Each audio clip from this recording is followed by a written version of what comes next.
guys, in this video I'm going to show you how you can turn a Shopify product into a Pinterest post and then save the data to Google Sheets.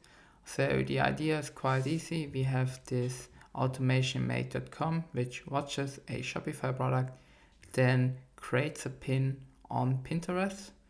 As we can see here, we define the fields such as the media source, which is an image URL, and we get the image from Shopify, as you can see here, and we post it to a Pinterest board. We get the title from Shopify, and then in the end it will add a row to a Google Sheets and with the information. So let's try it. I just show you the Pinterest board. At the moment there is no picture of a t-shirt, and just so you see I'm not cheating here.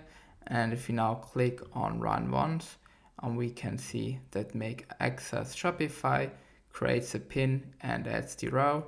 If we now go back on the Pinterest board and we refresh the board, we will see that as soon as it's finished loading, this product from Shopify got posted, which is called pasta t-shirt, and it also comes with a product description and even a link if you click on it if it's finished loading.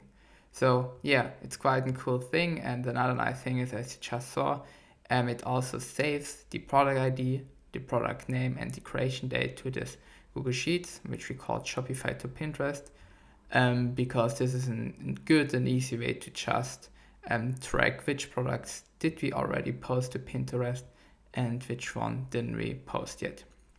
So yeah, this is another simple marketing automation. If you're interested in the exactly workflow, how we build this, and also want the blueprint for make.com so you can just upload it in your own Make account, check out Patreon down below.